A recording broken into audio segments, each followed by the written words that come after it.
नमस्कार प्यारे विद्यार्थियों, स्वागत है आपका श्री रमा एकेडमी में। हम लोग जो विषय पढ़ रहे हैं वह बहुत महत्वपूर्ण विषय हो जाता है आपके एमपीपीएससी के लिए। उस विषय का नाम है मध्य प्रदेश जीके। उसमें हम क्या पढ़ रहे हैं, आइए यहाँ से शुरू करते हैं। विलंब न करते हुए मुद्दे पर आते हैं अपने।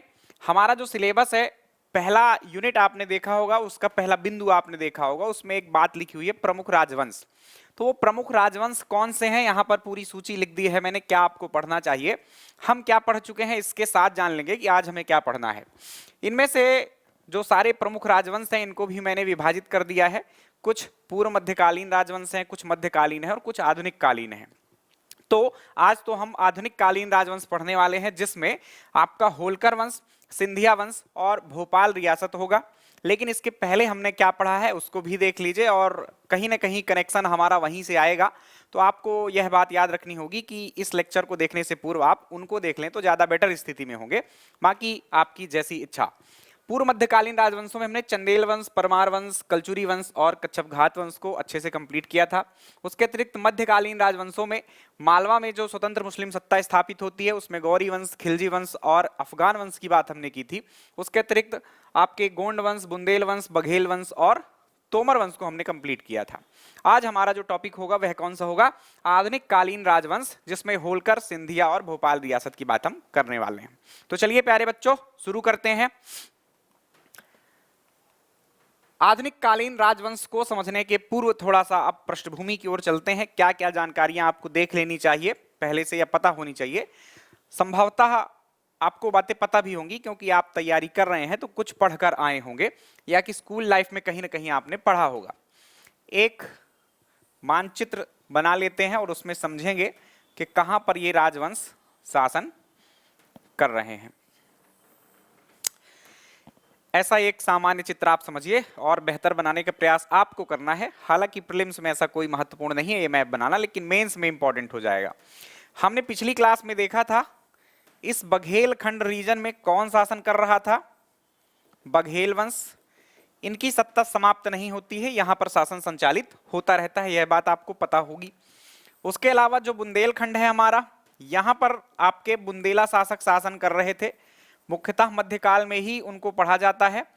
बाद के शासक जो आधुनिक कालीन थे वो महत्वपूर्ण नहीं होते हैं, बहुत सारी रियासतों में बढ़ जाता है बुंदेल राजवंश। ठीक, उसके अलावा हमने क्या देखा था, यहाँ नीचे की तरफ ये गोंडवाना क्षेत्र में गोंड वंश को देखा था।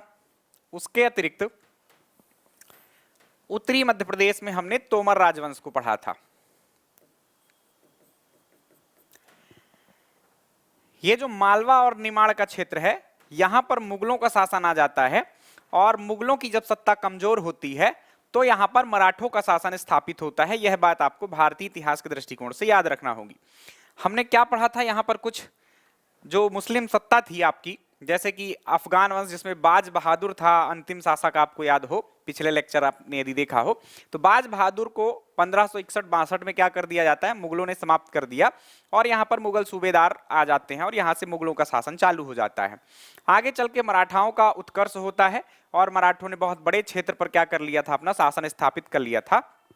तो मालवा और निमाड़ वाले जो क्षेत्र थे, या कि यहाँ तोमर वंश की भी समाप्ति हो जाती है मुगल काल में ही, लगभग है ना, मुगल काल कह रहा हूं। और उससे पीछे चले जाइए आप, जो सल्तनत युगीन शासक थे जैसे इब्राहिम लोदी ने ही इस सत्ता को समाप्त कर दिया था। आपको याद हो यदि पिछले लेक्चर में, तो मान सिंह तोमर के जो पुत्र थे विक्रमादित्य, उनको मारकर यहाँ से 1526 ईस्वी में तोमर वंश की सत्ता समाप्त हो जाती है। ठीक, तो हमारे पास कौन कौन से खाली क्षेत्र हैं, ये जो पश्चिमी मध्य प्रदेश है एक प्रकार से कहिए ये खाली है। तो ये ग्वालियर वाला रीजन खाली है और मालवा और निमाड़ वाला रीजन खाली है। यहां पर नए राजवंशों का उदय होगा, है ना। बाकी क्षेत्रों में बघेल वंश शासन करता रहता है, बुंदेल वंश शासन करता रहता है, गोंड भी छोटे मोटे गढ़ों पर शासन करते रहते हैं। मुख्यतः यहां पर अंग्रेजों का शासन आ जाता है। यहां तक अंग्रेज प्रत्यक्ष शासन यहां करते हैं नागपुर को केंद्र बनाकर। यहां पर एक राज्य बन जाता है आपका प्रॉपर तरीके का, सीपी जिसे हम कहते हैं सेंट्रल प्रोविंस या मध्य प्रांत। आगे चलकर उससे बरार जुड़ जाता है और उसका पूरा नाम सीपी एवं बरार हो जाता है। तो यह कुछ हमारे आधुनिक इतिहास की पृष्ठभूमि है। पिछले लेक्चर अवश्य देखिए, वहां भी मैं बार बार ये बातें रिपीट करता हूं ताकि आपको ये सारी चीजें कंठस्थ हो जाएं क्लास में ही। आपको सिर्फ वैकल्पिक प्रश्नों को क्या करना पड़ेगा, सॉल्व करना पड़ेगा और उससे आपको सब कुछ याद आता रहेगा। चलिए तो हम अब शुरू कर रहे हैं कौन सा, यहाँ पश्चिमी जो मालवा क्षेत्र है और ग्वालियर क्षेत्र है, यहाँ पर क्या कैसे कुछ हुआ। हम 3 राजवंश पढ़ने वाले हैं जैसा कि मैंने आपको बताया। तो जो ये ग्वालियर वाला रीजन रहेगा, यहाँ पर आपको पता है ग्वालियर के सिंधिया शासक बहुत प्रसिद्ध हैं, और यहाँ पर जो मालवा वाला क्षेत्र है यहाँ पर इंदौर का होलकर वंश फेमस है ना। इसके अलावा ये जो बीच का क्षेत्र बचा हुआ है, यहाँ पर आपके भोपाल रियासत का उदय होगा। कैसे होता है, क्या पृष्ठभूमि रही, एक एक करके हम सबको समझना चालू करते हैं। तो पहला जो हमारा राजवंश है वह है होलकर डायनेस्टी। कुछ नाम आपने सुन रखा होगा। इस वंश की सबसे प्रसिद्ध जो शासिका रही हैं वह अहिल्याबाई थी। निश्चित ही आपने इनका नाम सुन रखा होगा, इन्हें लोक माता कहा जाता है। तो इस राजवंश के बारे में हम जानने वाले हैं, क्या इतिहास रहा है, आइए बेहतर तरीके से समझते हैं। किसी भी वंश को पढ़ने का जो हमारा तरीका था वो मैं पहले ही आपको कई बार बता चुका हूं। यही पैटर्न है कि कोई भी राजवंश है तो कब शासन करता था, इतिहास में आपके कहां पर किस क्षेत्र में शासन करता था, क्या उसके केंद्र रहते थे, और उसके अलावा उस वंश के प्रमुख शासक और उन शासकों की उपलब्धियां हमें देखना होती है। तो आइए शुरू करते हैं हम होलकर वंश से। होलकर वंश की जो स्थापना होती है वह 1731 ईस्वी में वास्तव में होती है ना। और ये जब तक आजाद नहीं हो जाते और ये भारत संघ का हिस्सा नहीं बन जाता यह स्टेट, तब तक यहाँ शासन इनका चलता रहता है। थोड़ा सा संक्षिप्त में पृष्ठभूमि समझ लेते हैं कैसे ये यहाँ पर आ गए। आपने अभी सुना मेरे मुखारबिंद से, क्या सुना कि मुगलों के बाद मराठाओं का उदय होता है ना। मराठाओं में आपने शिवाजी का नाम सुना होगा, जो कि संस्थापक ही थे एक्चुअली मराठाओं के, है ना। महाराष्ट्र से केंद्र बनाकर उन्होंने शासन अपना चालू किया था, रायगढ़ वगैरह उनकी राजधानी थी। आगे चल के सतारा हो जाती है ना। फिर जब पेशवाओं का प्रभुत्व बढ़ जाता है, पेशवा एक महत्वपूर्ण पद हुआ करता था, शिवाजी ने अष्टप्रधान बनाए हुए थे। उन अष्टप्रधानों में से, अष्टप्रधान मतलब कुछ पद होते थे, उसमें से एक पद होता था पेशवा का, एक मंत्री जैसा, वजीर जैसा पद आप समझिए। आगे चल के ये छत्रपति, जिनको हम मराठा शासक कहें, राजा को वहां पर हम छत्रपति कहेंगे, ये ध्यान रखिएगा। छत्रपति जो थे वो कमजोर हो जाते हैं और यहाँ पर पेशवाओं का प्रभुत्व बढ़ जाता है। पेशवाओं के कुछ नाम आपने अवश्य सुने होंगे। पहले छत्रपतियों के नाम बता दूं मैं आपको यदि, तो शिवाजी ने स्थापना की थी, उनके बाद उनके पुत्र संभाजी ने शासन किया कुछ समय तक, फिर राजा राम ने शासन किया, है ना, नाम है शासक का। राजा राम के बाद आपके कुछ समय के लिए ताराबाई नाम की एक महिला शासिका रहती हैं, उन्होंने शासन करना शुरू किया था। 1707 ईस्वी में औरंगजेब की मृत्यु के पश्चात यहाँ पर साहू जी महाराज का शासन चालू हो जाता है ना। 1748 ईस्वी तक उन्हीं का शासन रहता है। उसके बाद शिवाजी द्वितीय नाम के एक छत्रपति होते हैं। साहू जी जो महाराज थे उन्हीं के काल से, या उनके पहले भी आप मान लीजिए, साहू जी ही मानिए, है ना। 1708 ईस्वी के बाद जब वो शासन करना शुरू करते हैं तो पेशवा को थोड़ा सा ज्यादा महत्वपूर्ण पद प्राप्त होने लगते हैं। बालाजी विश्वनाथ नाम के पेशवा हुए, बहुत प्रसिद्ध है ना। उन्हीं से महत्वपूर्ण पेशवाओं, मतलब ऐसा कहिए कि सबसे महत्वपूर्ण पेशवाओं की जो शुरुआत हुई, क्योंकि पेशवा तो पहले भी रहे होंगे, लेकिन यहाँ से एक्चुअली नाम जिन पेशवाओं का चालू हो जाता है, प्रसिद्ध थे, वो बालाजी विश्वनाथ थे। उनके ही पुत्र थे आपके बाजीराव। बाजीराव मस्तानी आपने मूवी देखी होगी, तो जो बाजीराव प्रथम थे, सत्य शक्तिशाली, और 20 युद्ध लड़े उन्होंने और कोई भी नहीं पराजित हुए, वो वाले बाजीराव उसी उस पेशवा पद के अंतर्गत वो आते थे, राइट। और उनके बाद फिर नानाजी, जो आपके नाना साहब आप उनको कहिए, उनका प्रसिद्ध नाम है। उसके अलावा आपके बाजीराव द्वितीय वगैरह फेमस है, कुछ राघोबा वगैरह फेमस है। तो ये सब पेशवा थे। अब समझिए कि हुआ क्या यहाँ पर। तो बालाजी जो आपके विश्वनाथ थे, उनके पुत्र बाजीराव, मूवी में आपने देखा होगा कि उनकी मृत्यु के पश्चात कौन पेशवा बनेगा, इसके लिए कुछ आपके क्या होता है, चुनाव जैसा होता है जिसमें शक्ति प्रदर्शन करना था। तो आपके जो रणबीर सिंह बने थे उसमें बाजीराव, तो बाजीराव ने एक पंख को मार गिराया था या कि तोड़ दिया था, और वो गिरा भी नहीं था, ऐसा कुछ याद होगा। तो बाजीराव वही वाले बाजीराव हैं। वो शासक बनते हैं, कई सारी लड़ाइयां लड़ते हैं, बहुत सारा राज्य विस्तार करते हैं, बहुत सारा क्षेत्र इनके अधीन आ जाता है ना। अब जब बहुत सारा क्षेत्र हो जाता है किसी शासक के पास, तो क्या होता है, जो बहुत बड़ी सेना रहती है उसको पैसा देना पड़ता है। कई लोग नगद पैसा देते हैं, और कुछ एक दूसरी व्यवस्था होती है कि आप किसी को कोई क्षेत्र दे दीजिए, भूमि दे दीजिए, कि वहां पर क्या हो, आप वहां जाइए, 10 ग्राम, 20 ग्राम, 50 ग्राम का मतलब गांव, 10-50 ग्राम उनके अंतर्गत आएंगे। वहां से जो राजस्व प्राप्त होगा उससे उस सेनापति का या जिस व्यक्ति को उन्होंने उस क्षेत्र के लिए नियुक्त किया है वो अपना खर्च निकालेंगे, शेष जो टैक्स बचेगा वो आप केंद्र को भेज देंगे। ठीक, ऐसी व्यवस्था हुआ करती थी। तो इस व्यवस्था के परिपालन में उन्होंने क्या किया कि आपके जो होलकर थे, होलकर होल गांव के थे, इसलिए होलकर कहलाए, वो मराठा थे, है ना, धनगर मराठा कहलाते हैं होलकर। तो ये जो होलकर थे, होलकरों को इंदौर वाला क्षेत्र दिया गया। 1731 के आसपास की ये बात है ना, ये डेट जो लिखी है शुरुआत की होलकर वंश की वो यही है, 1731 ईस्वी के आसपास। बाजीराव जो प्रथम थे 1720 से 1740 ईस्वी तक पेशवा पद पर बने रहते हैं। तो 1731 ईस्वी में क्या किया उन्होंने, राज्य का बंटवारा किया। जैसे कि होलकरों को दे दिया इंदौर के आसपास का क्षेत्र, सिंधिया को दे दिया उज्जैन के आसपास का क्षेत्र। अब आप कहेंगे कि सर आपने अभी पीछे बोला ग्वालियर क्षेत्र था, और आपने जब भी सुना होगा सिंधियाओं का नाम ग्वालियर से ही जोड़ा जाता है। तो अभी धैर्य रखिए, शुरुआत उनकी उज्जैन से ही हुई है, फिर आगे चलकर वो ग्वालियर कैसे जाते हैं जब हम सिंधिया वंश पढ़ेंगे तो आपको बताएंगे। उसके अलावा कुछ और लोग थे, जैसे कि गायकवाड़ मराठा थे, उनको आपका बड़ौदा वाला क्षेत्र दे दिया गया।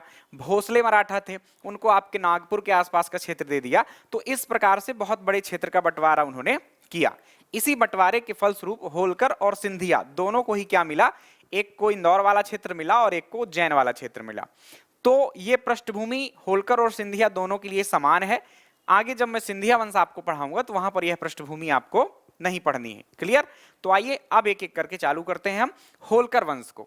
तो कैसे मिल गया इनको इंदौर वाला क्षेत्र, ये पता चला। इंदौर कहां आता है, तो मालवा के अंतर्गत आता है। तो मालवा क्षेत्र इनके राज्य क्षेत्र को कह सकते हैं आप। इनकी जो राजधानियां थी वो एक तो इंदौर, सबसे इंपॉर्टेंट तो यही है। बीच में आपने सुना होगा अहिल्याबाई का नाम, तो उन्होंने राजधानी चेंज कर दी थी। क्या कर दी थी, महेश्वर को अपनी राजधानी बना ली थी। हालांकि राजधानी इंदौर ही थी, आर्थिक राजधानी जो कि मेन राजधानी आर्थिक ही होती है वो इंदौर ही बनी रही। बस राजकाज करने के कुछ काम कहां से होने लगे थे, महेश्वर से होने लगे थे। ठीक, तो ये दोनों राजधानियां याद रखिएगा। अब इन प्रमुख शासकों की हमें बात करनी है। क्या महत्वपूर्ण प्रश्न आते हैं, यह मेंस में भी है, तो मेंस की अलग बात होती है, प्रीलिम्स की अलग बात होती है ना। तो प्रीलिम्स में हम केवल तथ्यात्मक जानकारी प्राप्त करते हैं, और ऐसे तथ्यात्मक जानकारी प्राप्त करेंगे जिससे सब कुछ कनेक्ट रहे, ताकि मेंस में भी जब हम पढ़ें तो आपको क्या हो, सुविधा हो जाए कि ये संक्षिप्त में जानकारी हमने प्राप्त की थी, बस उसी को और डिटेल कर देना है। क्लियर? तो आइए, इस वंश के संस्थापक कौन थे, पूछा जाने वाला प्रश्न है। तो पहला नाम जो आपको दिख रहा होगा वो संस्थापक ही है, मल्हार राव होलकर इस वंश के क्या थे, संस्थापक थे।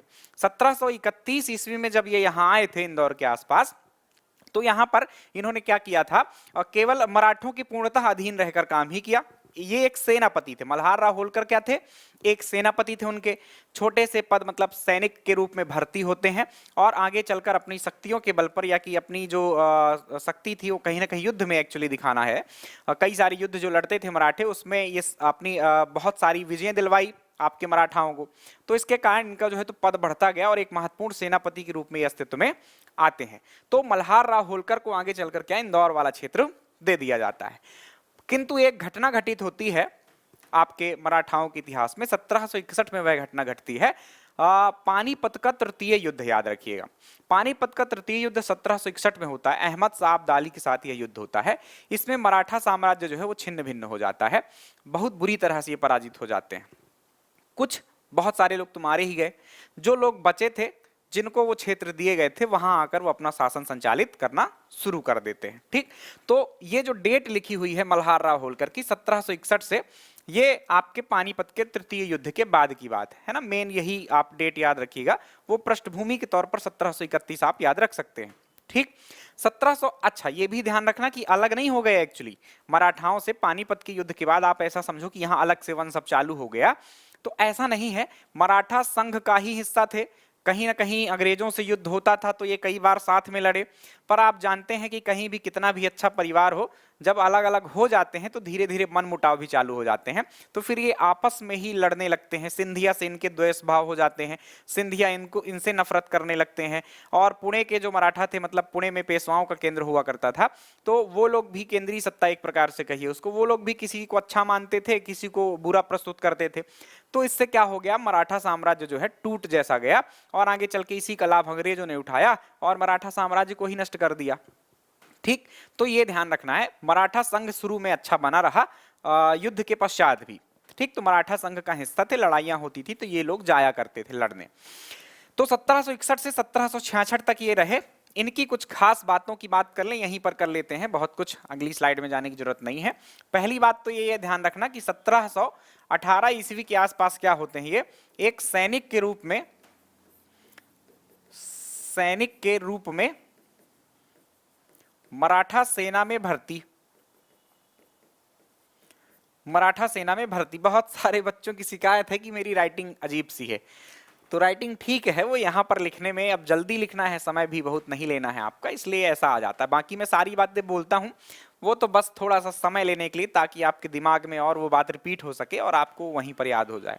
तो 1718 ईस्वी में क्या हुआ, सैनिक के रूप में मराठा सेना में ये क्या होते हैं, भर्ती हो जाते हैं। आगे चलकर आपको पता चला कि 1731 में इन्होंने क्या किया, 1731 में इनको इंदौर क्षेत्र विभाजन से मिला, है ना। तो विभाजन के परिणाम स्वरूप इंदौर के आसपास का जो क्षेत्र था वो इनको मिल गया। ठीक, इसके अलावा अब इनकी घटनाएं चालू होती, यहां से एक प्रकार से अलग रूप से शासन चालू कर देते हैं और इंदौर के आसपास या कि इंदौर में ही, जो पुराना इंदौर है, 1747 ईस्वी में एक बहुत महत्वपूर्ण राजवाड़ा महल का निर्माण करवाते हैं। तो इंदौर की शान क्या है, राजवाड़ा महल ही है। कहीं भी इंदौर की तस्वीर देखेंगे, प्रशासनों की साइट्स में देखेंगे इंदौर की यदि, तो आपको राजवाड़ा महल जरूर दिखाई देगा। तो ये राजवाड़ा महल का निर्माण किसने करवाया, ये याद रखना, 1747 ईस्वी। जो बिल्कुल फ्रेशर्स मेरे बच्चे हैं उनको मैं ये बता दूं कि राजवाड़ा महल एक प्रकार से प्रशासन का केंद्र होता था, कि यहीं शासक बैठते थे और यहीं से सत्ता संचालित होती थी, कि सुनवाई करना है, जो भी आपका एक प्रकार से जो दरबार लगता है, ऐसा आप कह दीजिए। ठीक, तो यहीं से सारे राजकाज के काम हुआ करते थे। आप राजप्रसाद जैसा कह सकते हैं इसको, राजप्रसाद का मतलब जहां से सारे राजकाज के कार्य होते हैं। 1747 में इन्होंने राजवाड़ा महल का निर्माण कर दिया। अब आपको भी पीछे मैंने बता ही दिया, 1761 में पानीपत का तृतीय युद्ध। ध्यान रखना, ये पानीपत का युद्ध कौन सा है, तृतीय वाला है, क्योंकि इसके पहले 2 पानीपत के युद्ध हो चुके थे। एक बाबर और इब्राहिम लोदी के मध्य हुआ था प्रथम युद्ध, और दूसरा जो युद्ध हुआ था आपका अकबर और हेमू के बीच में हुआ था, है ना, हेमचंद्र उसका नाम था। ये तीसरा युद्ध था पानीपत का 1761 में। अब अंतिम में एक बात और याद रखिएगा कि 1766 में इनकी क्या हो जाती है, मृत्यु हो जाती है। तो ये मेंस में 3 मार्कर्स में पूछा गया था, तो आप ऐसे बिंदुओं को भी, ये तथ्यात्मक जानकारी है, यूज कर सकते हैं। और फैक्ट्स जो पूछे जाते हैं तो आते ही हैं। तो क्या क्या बातें हुई मल्हार राव होलकर की, कि एक मल्हार राव होलकर क्या थे, होलकर वंश के संस्थापक थे। प्रारंभ में वे सैनिक थे। आगे चलकर इन्होंने क्या किया, इंदौर स्टेट प्राप्त किया, इंदौर क्षेत्र प्राप्त किया मराठाओं के विभाजन के फलस्वरूप। और आगे चलकर 1747 में राजवाड़ा महल का निर्माण, 1761 में पानीपत का युद्ध लड़ा मराठाओं की ओर से, और 1766 में इनकी मृत्यु हो जाती। यही कुछ महत्वपूर्ण इनके जीवन की घटनाएं हैं। अगले शासक की बात करें तो 1766 के बाद आप देख रहे होंगे यहाँ जो डेट लिखी है अहिल्याबाई होलकर की, 1767 लिखी है। अब इनकी कहानी सुन लीजिए। मल्हार राव होलकर जो थे वो अहिल्याबाई के ससुर थे। कौन थे, अहिल्याबाई के ससुर थे। मल्हार राव होलकर के एक पुत्र हुए खंडेराव होलकर, इनका नाम याद रखना, खंडेराव होलकर। खंडेराव होलकर की जो मृत्यु होती है वो मल्हार राव होलकर के जीवित रहते ही हो जाती है। किसके जीवित रहते हो जाती है, मल्हार राव होलकर के। मल्हार राव होलकर ने खंडेराव होलकर से ही विवाह करवाया था, किसका, अहिल्याबाई का विवाह करवाया था। तो अहिल्याबाई का विवाह मल्हार राव होलकर के पुत्र किससे हुआ था, आपके खंडेराव होलकर से हुआ था। इन दोनों को एक पुत्र भी प्राप्त होता है जिसका नाम आपका मालेराव होलकर रहता है ना। तो इनके पुत्र का भी नाम याद रखना, मालेराव। ये अभी कहानी में ट्विस्ट आएगा तो इनके नाम याद रखना है ना, मालेराव होलकर।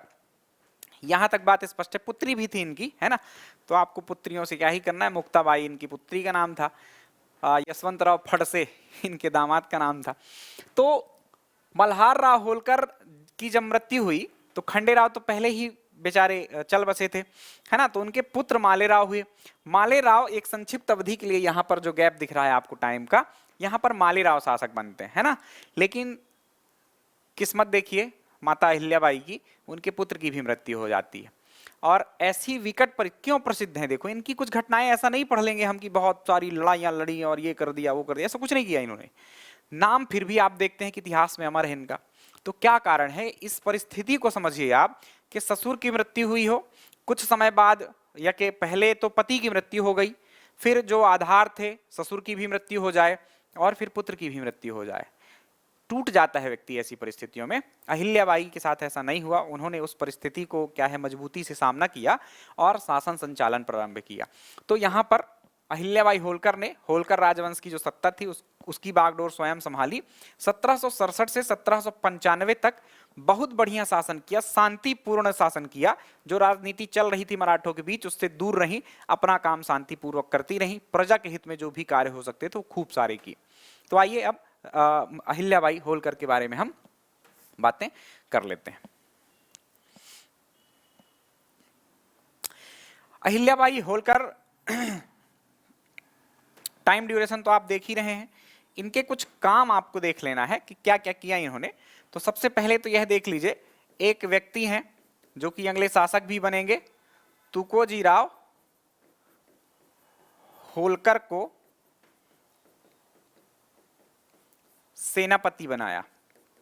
तो यह प्रश्न आता है आपका कि अहिल्याबाई होलकर ने शासन प्रारंभ करते ही किसको अपना सेनापति बनाया था। ये सेनापति नहीं थे एक्चुअली, ये भी एक प्रकार के शासक ही थे कहिए, क्योंकि अहिल्याबाई उतना ध्यान नहीं दे पा रही थी अपने शासन में, है ना। बहुत सारी परिस्थितियां थी, ऊपर से धार्मिक प्रवृत्ति की महिला थी। तो जो सारा कार्यभार था वास्तव में वो किसके ऊपर था, तुकोजी राव होलकर के ऊपर। लड़ने वड़ने का काम, कर वसूलने का, है ना, सरदेश मुख और चौथ वगैरह वसूलने का काम किसका हुआ करता था, तुकोजी राव होलकर का हुआ करता था।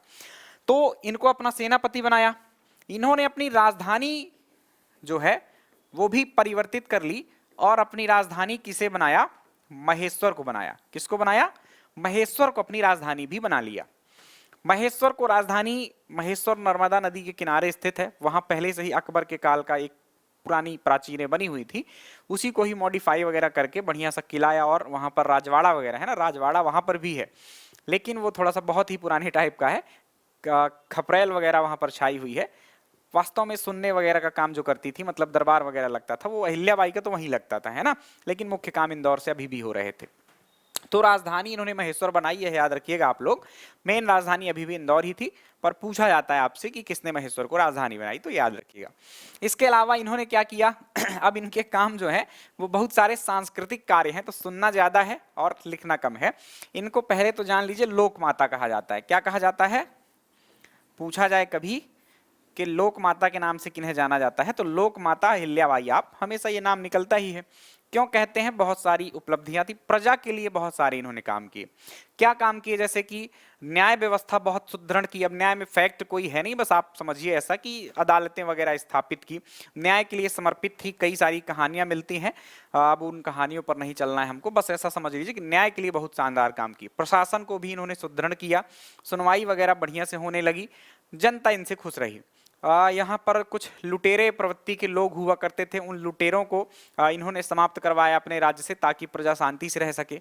इसके अलावा धार्मिक कार्यों में इन्होंने बहुत ज्यादा रुचि दिखाई, और न केवल मध्य प्रदेश बल्कि पूरे ही भारत में जो भी मंदिर टूटे फूटे थे, क्योंकि ये काल कौन सा था, जस्ट पहले मुगलों का शासन था, और मुगलों ने मंदिर को क्या किया था, तहस नहस बहुत किया था।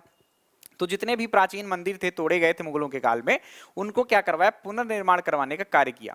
जो भी आपकी धार्मिक नदियां थी, या कि जिनका वेदों या कि पुराणों में उल्लेख होता था, आप धार्मिक दृष्टि से महत्वपूर्ण समझिए, उन नदियों में घाटों का निर्माण करवाया, ताकि लोग वहां पहुंचे, नहाएं और उनका महत्व समझें। तो ऐसे बहुत सारे इन्होंने कार्य किए। इन्हीं कार्यों में आप देखेंगे तो कुछ महत्वपूर्ण जो बातें हैं, जैसे कि क्या हो सकती हैं, तो इन्होंने एक, आप याद रखिएगा, एक तो अहिल्या फोर्ट है ना, पूछा जाता है इसी तरह से, इसलिए आपको याद रखना है, हालांकि वो पहले से बना हुआ था। अहिल्या फोर्ट का निर्माण करवाया। अहिल्या फोर्ट या कि होलकर किला या कि महेश्वर का किला, कुछ भी कह सकते हैं, महेश्वर खरगोन में स्थित है, नर्मदा नदी के किनारे, तो इसका निर्माण करवाया। एक प्रसिद्ध वहां का राजराजेश्वर मंदिर है, राजराजेश्वर मंदिर है, इसका निर्माण करवाया। और सबसे महत्वपूर्ण बात, अभी चर्चा में भी रहे, काशी विश्वनाथ, है ना, बाबा मिल गए, तो बाबा पहले ही घूम जाते यदि अहिल्याबाई इन पर ध्यान न देती, तो आज कहां से मिलते।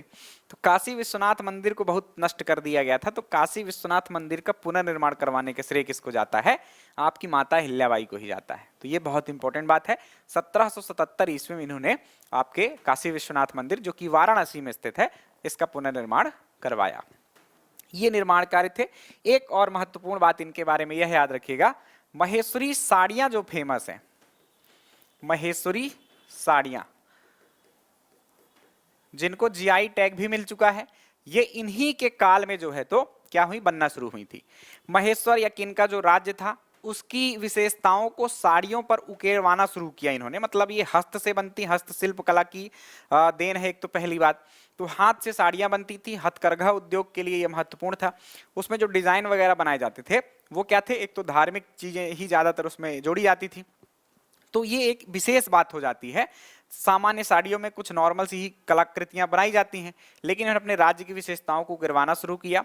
सूरत से, हैदराबाद से ऐसी जगहों के प्रसिद्ध कारीगरों को यहाँ बुलाया और बढ़िया बढ़िया साड़ियां इन्होंने बनवाना शुरू की। और वहीं से महेश्वरी साड़ियां क्या होती हैं, पहले राजवंश के लोग ही यूज करते थे, किंतु धीरे धीरे अब आप जानते हैं कि सभी सामान्य लोग यूज करते हैं। ये इतनी प्रसिद्ध हो चुकी हैं कि इनको जीआई टैग प्राप्त हो चुका है सन 2012 में, याद रखिएगा। इसके अलावा आपके प्रदेश में 3 साड़ियां हैं जिनको जीआई टैग प्राप्त हुआ है। कौन कौन सी वो साड़ियां हैं, तो एक महेश्वरी जानते हैं आप, एक चंदेरी साड़ी भी जानते हैं। अशोकनगर में एक जगह है चंदेरी, वहां की भी जो हस्तशिल्प से निर्मित साड़ियां हैं उनको भी जीआई टैग प्राप्त हो चुका है सन 2005 में। तो इनसे पहले चंदेरी साड़ियों को प्राप्त हो गया था जीआई टैग, ये याद रखना। वर्तमान में मध्य प्रदेश में 19 चीजों को जीआई टैग प्राप्त हुआ है, तो ये महत्व की बात हो जाती है। इसके अलावा हाल ही में 2023 में वारा सिवनी की जो साड़ियां हैं, हस्तशिल्प से निर्मित साड़ियां हैं, उनको भी जीआई टैग मिला है। ये वारा सिवनी सिवनी में नहीं है, ये ध्यान रखना। ये वारा सिवनी आपके आता है बालाघाट जिले में, ठीक। तो बालाघाट के वारा सिवनी की जो साड़ियां हैं हस्तशिल्प से निर्मित, हस्तशिल्प मतलब हाथ से बनी हुई, तो वो भी जीआई टैग प्राप्त हो चुका उनको। तो 3 साड़ियां हैं जिनको जीआई टैग आपके प्राप्त हो चुका है।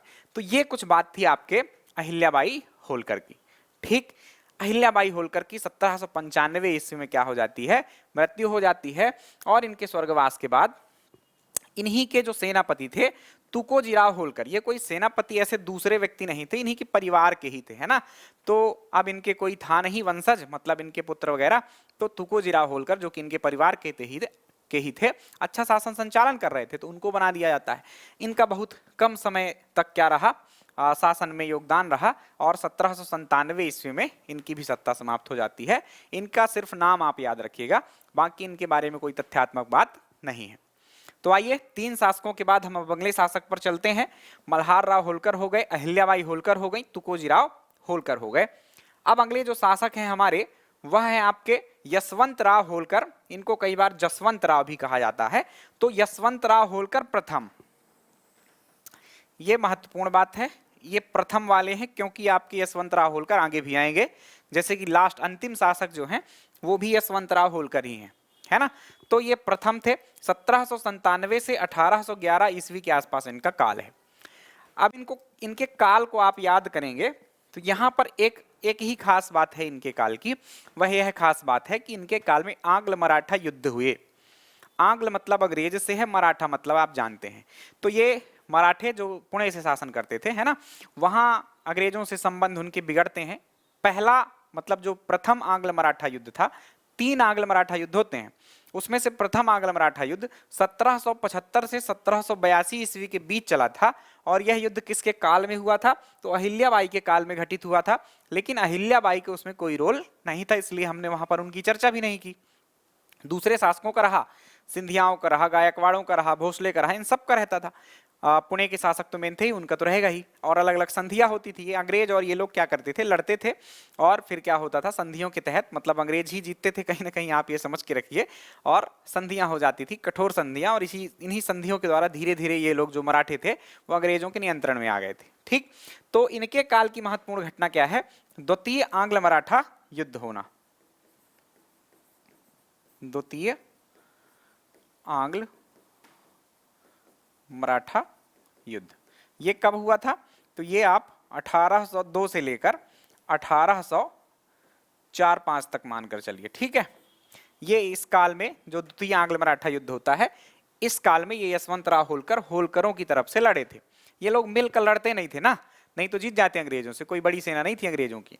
लेकिन ये अलग अलग लड़ते थे, है ना। पेशवा जो होते थे वो अलग लड़ रहे हैं अंग्रेजों से, सिंधिया अलग लड़ रहे हैं, होलकर अलग लड़ रहे हैं, तो क्या होगा, पराजय तो होगी, है ना। तो ये द्वितीय आंग्ल मराठा युद्ध किसके काल में हुआ, इनके काल में हुआ। अगले शासक है हमारे मल्हार राव होलकर तृतीय। इनके काल में देखिए 1811 से 1833 ईस्वी तक शासन कर रहे हैं। तो अब इनके काल में एक तीसरा जो आंग्ल मराठा युद्ध था वह हो जाता है। इतनी महत्वपूर्ण बात है। एक और महत्व की बात है, बताते हैं। तो यहाँ पर पहला पॉइंट तो आप यह नोट कर लो कि तृतीय आंग्ल मराठा वार जो हुआ वो आपका ये 1816 से 1818 तक ये चलता है। तो ये आपका तृतीय आंग्ल मराठा युद्ध किसके बीच हुआ? अंग्रेजों और मल्हार राव होलकर के बीच हुआ। ठीक, तो ये बात आपके लिए यहां पर इतनी महत्वपूर्ण हो जाती है। इसके साथ ही ये महत्वपूर्ण आप याद रखिएगा, नहीं इनके काल की यही घटना महत्वपूर्ण है और कोई बात महत्वपूर्ण नहीं है, है ना। तो ये दोनों शासक जो थे, एक आपके आपके यशवंतराव होलकर और दूसरे आपके मल्हार राव होलकर तृतीय। तो द्वितीय और तृतीय आंग्ल मराठा युद्ध इनके काल में होते हैं। यही महत्वपूर्ण घटनाएं थी भारतीय इतिहास के दृष्टिकोण से। ठीक, चलिए अब अगले शासक की बात करें, तुकोजीराव होलकर द्वितीय। तुकोजीराव होलकर एक ऊपर आ चुके हैं, तो ये कौन से क्रम के होंगे? द्वितीय कहलाएंगे। बीच के शासक और छूटे हैं जो कि महत्वपूर्ण नहीं है। इसमें कई शासक होते हैं, है ना, वो लिस्ट बहुत लंबी होती है। महत्व के 4-6 ही मैंने यहाँ पर अंकित कर रखे हैं। 1844 से 1886 के बीच में भारतीय इतिहास की कोई बहुत महत्वपूर्ण घटना यदि आपको याद आ रही हो तो वह घटना यह है 1857 की क्रांति। तो ऐसे प्रश्न आपसे आ जाते हैं कि 1857 की क्रांति के समय चंदेल शासक बघेल शासक कौन था, होलकर शासक कौन था, सिंधिया शासक कौन थे। तो ऐसे प्रश्न आते हैं, इसलिए हमको सभी वंशों में ये देखना होगा कि 1857 की क्रांति में कौन शासक रहे थे। तो इनके काल की महत्वपूर्ण घटना यही है 1857 की क्रांति। ठीक, अब क्या योगदान था तो वो मेंस में हम अलग से देखेंगे, लेकिन यहां पर संक्षिप्त में बात करें तो इन्होंने अंग्रेजों को ही समर्थन दिया था। कहीं ना कहीं अंग्रेजों के पक्ष में ही ये लड़ते थे। गुप्त सहयोग आप कह सकते हैं कि कहीं ना कहीं, अब देखो देश के तो है ही, अंदर से तो लगता ही था कि किसी तरह अंग्रेज चले ही जाएं, पर मजबूरी में, क्योंकि इनकी संधियां हो चुकी थी 1818 में, है ना। 1818 में पूरी तरह से ये जो अंतिम जो तृतीय आंग्ल मराठा युद्ध होता है ना, इसके बाद पूरी तरह से जो मराठे थे वो अधीन हो जाते हैं अंग्रेजों के, जो कहेंगे वो करेंगे। यहाँ पर अंग्रेज अपने रेसिडेंसी वगैरह बनाना शुरू कर देते हैं, यहाँ पर अंग्रेज अधिकारी रहते हैं, ये लोग क्या कर रहे हैं सब खबर जाती थी ऊपर तक। ठीक, तो 1818 में होलकर भी, 1818 में सिंधिया भी, 1818 में भोपाल रियासत भी, सब ये कमजोर होकर किसके? अंग्रेजों के अधीन आ चुके होते हैं अब तक। ठीक, तो यहां पर क्या हुआ, 1857 की क्रांति हुई और इन्होंने कहीं ना कहीं अंग्रेजों की मदद की। जहां पर अंग्रेज फंस जाते थे उनको निकालकर, मतलब क्रांतिकारियों के हाथ से बाहर निकालकर दूसरी जगह, सुरक्षित जगह भेजना पड़ता था। और कहीं ना कहीं गुप्त सहयोग की, अपने सैनिकों से कुछ धन दिलवा दिया, क्रांतिकारियों को कुछ करवा दिया, ऐसा करते रहते थे। ठीक, आपने सुना होगा कि जो अंग्रेजों के सहायक थे प्रमुख रूप से वो भोपाल के शासक थे और सिंधियाओं का नाम आ जाता है। ठीक, होलकरों का नाम आप कभी नहीं देखेंगे। कारण यही है, सहयोग तो इन्होंने भी किया था, क्योंकि अब संधि से बंधे हुए थे ना भाई, तो प्रत्यक्ष यदि सहयोग करते तो फिर इनका सत्ता चली जाती, है ना। तो इन्होंने गुप्त रूप से कुछ सहयोग किए थे। अब अगले अंतिम शासक आते हैं हमारे यशवंतराव होलकर साहब। ये बहुत महत्वपूर्ण है। इन सब में अहिल्याबाई के बाद तो इन्हीं का काल बहुत इंपॉर्टेंट हो जाता है। कई सारे काम किए, क्या क्या काम है तो इनको देख लेते हैं। आइए, इनके काल की बातें करें हम तो ये आप देख पा रहे होंगे 1926 से 48 तक का, मतलब बिल्कुल आधुनिक काल ही है, बिल्कुल नया नया काल है ना। तो पहली बात तो यह करिए आप कि इनके काल में जो था इंदौर में बहुत सारी चीजों के निर्माण हुए। आज जो आप इंदौर इतना विकसित स्थिति में देख पा रहे हैं, बहुत विकसित नहीं है, आप देश में दूसरे शहरों से तुलना करेंगे, पर मध्य प्रदेश का तो सबसे विकसित ही है। तो जो विकास है आज का आपको दिखाई दे रहा, क्यों विकास है? क्योंकि यहाँ सुविधाएं हैं। कौन सी सुविधाएं हैं? आपको हवाई अड्डा दिखाई दे जाता है, आपको बहुत बड़ा अस्पताल दिखाई दे जाता है, आपको क्रिकेट के संबंध में यहाँ जो केंद्र है एमपीसीए का मुख्यालय भी यहीं पर है ना, मध्य प्रदेश क्रिकेट एसोसिएशन, जो कि पहले होलकर क्रिकेट एसोसिएशन हुआ करता था, 1941 में बना था। तो ये सारी जो आधुनिकता की चीजें थी वो किसने बनवाई? वो सब इन्होंने ही बनवाई। तो पहली बात इनके बारे में ये याद रखना कि इन्हें आधुनिक इंदौर का निर्माता कहा जाता है। आधुनिक इंदौर का निर्माता कहा जाता है। एक बात ये याद रखना, ठीक। इन्हें मध्य भारत का नेपोलियन भी कहा जाता है, यह भी एक और इनकी जानकारी याद रखना। मध्य भारत का नेपोलियन, राइट। तो नेपोलियन क्यों किसी को कहते हैं? जो कुछ युद्ध अभियान करते हैं उनको कहते हैं, ठीक। तो मध्य भारत का नेपोलियन कहते हैं। इसके अलावा इनके काल की जो निर्माण कार्य थे, जिसको हम इस बिंदु से जोड़कर देखें तो यहां पर क्या क्या करवाया इन्होंने, तो एक तो हवाई अड्डे का निर्माण, MY अस्पताल आपने सुना होगा कहीं ना कहीं, जो यहाँ के नहीं है इंदौर के वो लोग शायद न जानते हो। महाराजा यशवंत राव अस्पताल इसको कहते हैं, Maharaja Yashwant Rao hospital, MY hospital, ठीक। इसका भी निर्माण इन्होंने करवाया था, और जब इन्होंने निर्माण करवाया था तब वह एशिया का सबसे बड़ा अस्पताल हुआ करता था, यह याद रखिएगा, ठीक। बाकी चीन वीन आज जो विकसित दिख रहे हैं वो सब भिखारी ही थे पहले, आज उनका विकास 1980s के बाद ज्यादा हुआ है, बाकी वो भारत से भी गरीब स्थिति में थे, ठीक। तो एशिया में ऐसा कोई देश नहीं दिखाई दे रहा होगा आपको जो कि इतना बड़ा अस्पताल यहां पर रहा हो। और बहुत सारे काम, जैसे कि होलकर क्रिकेट एसोसिएशन का निर्माण, होलकर क्रिकेट एसोसिएशन का निर्माण 1941 में, हवाई अड्डा 1935 में, बहुत सारी पेयजल की व्यवस्था की इन्होंने। यहाँ पर बहुत सारे जलाशय आपको दिखाई देंगे, उनमें से जैसे कि यशवंत सागर जलाशय गंभीर नदी पर बना हुआ है ना, देपालपुर के नजदीक। तो ये सारी चीजें इन्होंने करवाई यहाँ पर। इन्हें आधुनिक इंदौर का निर्माता कहते हैं, यह याद रखिएगा। मध्य भारत का नेपोलियन कहते हैं।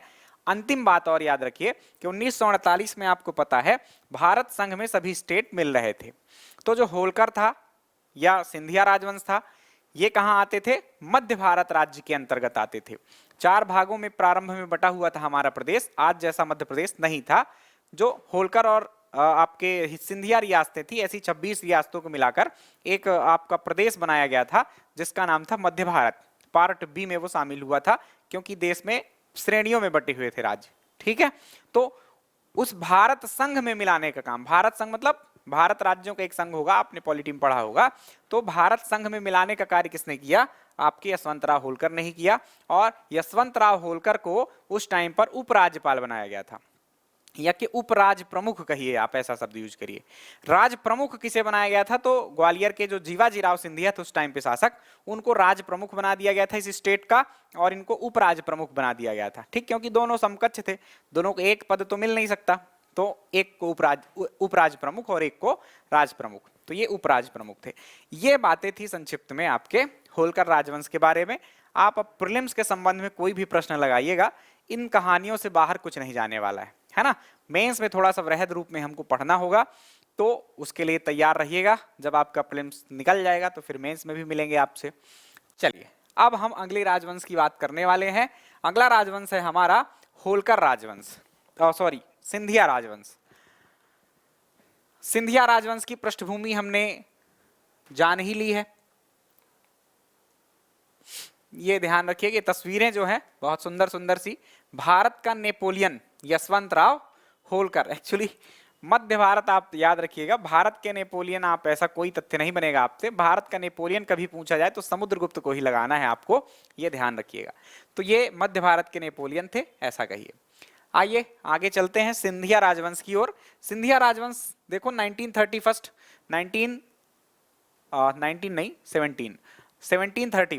1731 ईस्वी में यह भी शुरू होता है सेम पृष्ठभूमि के साथ, और 1939 तक सेम उसी काल तक शासन भी करते रहते हैं। यहाँ की घटनाओं की बात करें, इनका जो शासन क्षेत्र था तो शुरू में तो मालवा के क्षेत्र में ही शासन करते थे। कहाँ पर? उज्जैन, शाजापुर के जो आसपास का क्षेत्र है, उज्जैन, शाजापुर, सुजालपुर, है ना, ये सब वाले इलाके में क्या करते थे आपके सिंधियाओं का शासन था। आप कभी उज्जैन जाएंगे तो बहुत सारे जो सिंधिया महारानी वगैरह थी, सिंधिया शासक थे पुराने, उनके नाम पर आपको बहुत सारे कुछ स्टेडियम है या कि कुछ और आपके भवन वगैरह हैं, वो सब नाम मिल जाएंगे आपको। कारण यही कि शुरुआती शासन वहां पर इनका रहा। तो मालवा में प्रारंभिक तौर पर थे, बाद में ये गोपाचल क्षेत्र या गोपाद्री भी कहते हैं, उस ग्वालियर वाले क्षेत्र को और किस नाम से जाना जाता है? गोपाद्री। पर्वत का नाम है गोपाद्री पर्वत। तो गोपाद्री क्षेत्र में या गोपाचल क्षेत्र में क्या करते थे? ये शासन करते थे। प्रारंभिक राजधानी इनकी उज्जैन थी, आगे चल के ये राजधानी ग्वालियर बन जाएगी। ग्वालियर के नाम से ही प्रसिद्ध है कि ग्वालियर के सिंधिया। तो चलिए अब एक एक करके शासकों को जान लेते हैं। राणोजी सिंधिया इस वंश के संस्थापक हैं। बहुत इंपॉर्टेंट बात, संस्थापक और अंतिम शासक तो आपको याद ही रखना है, सबसे कॉमन प्रश्न बनता है तो यहीं से उठ जाता है ना। बहुत डीप के चक्कर में हम क्या करें, कठिन कठिन पढ़ते रह जाते हैं और सरल आ जाते हैं और वो छूट जाते हैं। तो राणोजी सिंधिया जो थे 1731 से 1735 तक इनका 45 तक इनका शासन माने। अब हम 61 नहीं लिख सकते थे क्योंकि ये पहले ही पानीपत के तृतीय युद्ध से पहले ही चल बसते हैं। तो ये जब इनको बंटवारे में शासन मिला, क्षेत्र मिला, तो उसी क्षेत्र में उज्जैन के आसपास ये शासन करते रहे थे और 1731 से 45 तक इन्होंने शासन अपना संचालित किया। वहां पर एक सेनापति के रूप में थे, मराठा संघ का हिस्सा थे। तो ये बस इतना ही तथ्य इनके बारे में याद रखना है कि ये सिंधिया वंश के क्या थे, संस्थापक थे। बाकी कहानी सेम है इनकी भी, राणोजी सिंधिया की भी जैसे मल्हार राव होलकर की थी ना वैसे ही है। राणोजी सिंधिया भी एक सैनिक के रूप में भर्ती हुए, हालांकि ये थोड़ा सा ज्यादा करीब थे आपके पेशवाओं के, और ये सखा के रूप में, मतलब बाजीराव जो प्रथम थे उनके मित्र भी थे बचपन से, मतलब बाल सखा कहिए आप, तो उस रूप में ये शुरू हुए। तो आगे चल के इनको और अच्छा पद मिला और सेनापति थे, और इनको ये कौन सा क्षेत्र मिल गया, आपका उज्जैन वाला क्षेत्र मिल गया। तो इतना ही याद रखना है राणोजी सिंधिया के संबंध में कि ये संस्थापक थे आपके सिंधिया वंश के। सबसे महत्वपूर्ण और सबसे प्रतापी शासक इस वंश के जो होते हैं उनका नाम है महादजी सिंधिया। यह भी सैन्य कौशल में बहुत अग्रणी थे, मतलब सेनापति ही थे। शुरुआत में मराठाओं के अंतर्गत सेनापति के रूप में काम किया, कई लड़ाइयां लड़ी और जितवाया उनको। आगे चल के जब इनको अलग मिलता है क्षेत्र तो वहां पर शासन भी संभालते हैं। यहाँ बीच में कुछ कमजोर शासक आते हैं, उनको नहीं पढ़ना हमें, हम मेन बात करें 1761 से 1794 तक का जो काल है महादजी सिंधिया का काल है। बहुत कुछ किया इन्होंने, तो आइए वो घटनाओं को जान लेते हैं जो इनके काल में घटित हुई। 1761 में तो पहली ही घटना याद रख लो, क्या घटित हुई, पानीपत का तृतीय युद्ध। पानीपत का तृतीय युद्ध घटित हुआ इनके यहाँ, इनके काल में। ये गए, लड़े भी, है ना, बहुत पराक्रमी थे, भयंकर। अरे अंग्रेज तो इनसे थरथर कांपते थे। तो मतलब बीच में लड़ाइयां होती रहती थी ना अंग्रेजों की। और अभी देखना, अभी आगे घटना देखेंगे तो आप देखोगे कि क्या बात है ना, बहुत जबरदस्त व्यक्ति थे। तो पानीपत का तृतीय युद्ध इन्होंने लड़ा। इसके अलावा जब वहां विजय नहीं दिख रही थी इनको, वापस आए अपने क्षेत्र में, और 1765 ईस्वी में एक और युद्ध लड़ते हैं जिसमें ग्वालियर विजय करते हैं। ये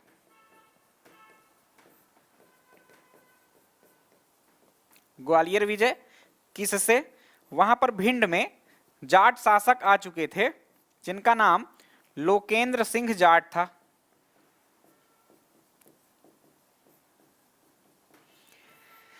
तो भिंड के जाट शासक लोकेंद्र सिंह जाट को इन्होंने पराजित किया, जिनके अंतर्गत ये ग्वालियर का किला आता था, ग्वालियर क्षेत्र आता था। उससे उन्होंने क्या प्राप्त किया, ग्वालियर को प्राप्त किया, और अब ये इनके अधीन आ चुका था, है ना, ग्वालियर इनके अंतर्गत आ गया। राजधानी अभी नहीं बनी है, ये याद रखना है। कौन राजधानी बनाएंगे तो अभी हम आपको बताएंगे आगे। ये दो घटनाएं 1761 और 1765। उसके जस्ट बाद 1771-72 आप कहिए, 1771-72 में इन्होंने एक मुगल शासक थे, परवर्ती मुगल शासक आलम शाह द्वितीय को नियंत्रण में लिया, है ना। अब यहां पर क्या हुआ था, बक्सर का एक युद्ध होता है ना, प्लासी का युद्ध 1757 में आपको याद होगा, और 1764 में बक्सर का युद्ध याद होगा। तो बक्सर के युद्ध में आपको पता होना चाहिए कि आलम शाह द्वितीय और 2-3 जो आपके शासक थे, है ना, उन लोगों ने मिलकर अंग्रेजों से लड़ा था और वो पराजित हुए थे। उसके परिणाम स्वरूप इलाहाबाद की संधियां हुई थी अंग्रेजों से। तो इलाहाबाद की संधि के फलस्वरूप इनको बहुत सारा क्षेत्र अंग्रेजों को देना पड़ा था, और इनको जो है तो इलाहाबाद में बैठा दिया गया था, है ना, कि आप अब यहीं रहिए और यहीं से अपना काम करिए, दिल्ली हम देख लेंगे। अंग्रेजों ने ऐसा किया था व्यवस्था। तो इन्होंने क्या किया, अंग्रेजों के नियंत्रण से आलम शाह द्वितीय को क्या किया, मुक्त करवाया और इन्हें वापस दिल्ली पर बिठाया। तो अपने नियंत्रण में ले लिया एक प्रकार से, ऐसा कह दीजिए, या अंग्रेजों के नियंत्रण से मुक्त किया, ऐसा भी आप कह सकते हैं। ये आपके महादजी सिंधिया ने काम किया। तो आप समझ सकते हैं कि अंग्रेजों से चीजों को छुड़ा लाना, है ना, बहुत बड़ी बात थी। तो बहुत प्रसिद्ध योद्धा थे ये। उसके अलावा इनके काल की जो घटनाएं हैं, और इन्होंने इनको पराजित कर दिया। अब 1795 में ही अपने को सीधे आ जाना है। 3 ही घटनाएं जो है वो बहुत महत्व की हैं। आगे चलकर इनका शासन क्या होता है, 1795 में इनकी मृत्यु हो जाती है, और लगभग मराठा साम्राज्य का जो अंत होना शुरू होता है वो यहीं से होता है, इनके पतन के बाद। तो ये 3 घटनाएं आपको याद रखनी है महादजी सिंधिया के संबंध में। अगले शासक है हमारे दौलत राव सिंधिया। तो दौलत राव सिंधिया जी 1794 से 1827 ईस्वी तक शासन करते हैं। सॉरी, इनका डेट 1794 याद रखना, 95 में बोल रहा था। तो 1794 से 1827 तक इन्होंने शासन किया। इनके काल की बस एक आध घटना ही महत्वपूर्ण है। वो घटनाएं कौन सी हैं, तो आप काल देखकर समझिएगा कि इस काल में भारतीय इतिहास में क्या हो रहा होगा। तो ये 94 से 1827, इसी टाइम पर क्या होगा, आपका द्वितीय आंग्ल मराठा युद्ध होगा। क्या होगा, द्वितीय आंग्ल मराठा युद्ध कब होता है? पीछे मैंने बताया है 1802 से 1805 के आसपास मानिए आप। तो इसमें शामिल होने वाले कौन से शासक थे? वो थे दौलत राव सिंधिया। इसके अलावा 1818 में यानी 1816 से 1818 तक तो आपको पता होगा कि तृतीय आंग्ल मराठा युद्ध भी तो चल रहा था। तो इनके काल में तृतीय आंग्ल मराठा युद्ध भी हुआ। तो द्वितीय और तृतीय आंग्ल मराठा युद्ध लड़ने वाले कौन थे सिंधिया शासक? वो थे दौलत राव सिंधिया। इसके अलावा एक और बात याद रखना है, 1810 ईस्वी में इन्होंने राजधानी ग्वालियर बना ली।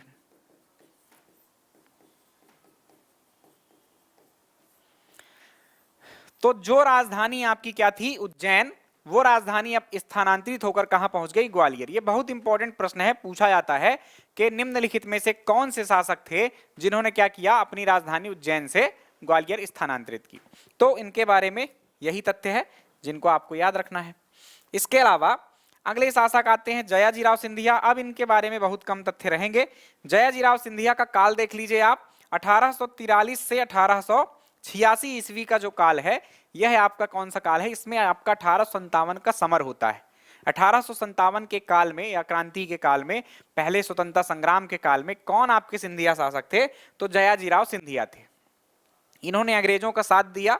हालांकि अब इतिहास का और डीप में जा रहे हैं तो उनको कुछ संदेह उत्पन्न हो रहा है कि वास्तव में इन्होंने अंग्रेजों का साथ दिया या कि कुछ और किया है ना। वो घटना में जब आप 1857 की क्रांति पढ़ेंगे मुझसे, तो मतलब आप एमपी में ही पढ़ेंगे उसको, मध्य प्रदेश के दृष्टिकोण से, तो वहां पर मैं अवश्य आपको ये संदेह दूर करूंगा कि वास्तव में स्थितियां क्या थी। तो अभी के लिए आप यही मानकर चलिए कि 1857 की क्रांति में इन्होंने अंग्रेजों का साथ दिया।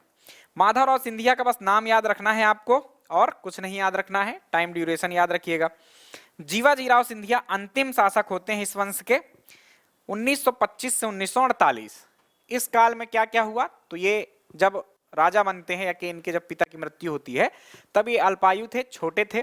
तो आप एक काउंसिल बना दी जाती है। इनकी माता का नाम गजरा राजे सिंधिया था, तो उनको केंद्र या कि अध्यक्ष बनाकर एक काउंसिल बना दिया जाता है जो कि वो शासन संचालित करते हैं, लेकिन शासक यही थे।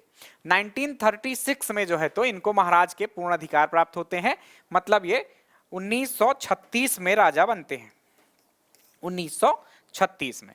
अब राजा बनने के बाद अब क्या काम है? तो कोई खास यहाँ पर काम है नहीं। एक ग्वालियर में मोती महल है, उसका निर्माण करवा दिया है। नोट कर लेना आप लोग ये अपने कॉपी में। ग्वालियर में क्या करवा दिया है? मोती महल का निर्माण करवाया है। इसके अलावा जो जब हम आजाद हुए तो ये राज्य कौन सा था? पीछे भी हमने देखा है, ये मध्य भारत राज्य का हिस्सा थे, है ना। तो मध्य भारत को किसमें शामिल किया इन्होंने भारत संघ में मिलाने का काम किया, और ये जो राज्य प्रमुख थे उस प्रदेश के, उसके पद पर भी अपनी भूमिका निभाई। ठीक, चलिए, तो ये कुछ बातें थी आपके सिंधिया राजवंश के बारे में। जो भी महत्वपूर्ण तथ्यात्मक बातें थी वो यहाँ पर मैंने शामिल की है। आइए अब अगले राजवंश को हम देख लें, मध्य प्रदेश के। कुछ तस्वीरें देख लीजिए, शायद कुछ याद हो जाए। ये तस्वीरें हैं, ये माधवराव सिंधिया जी हैं।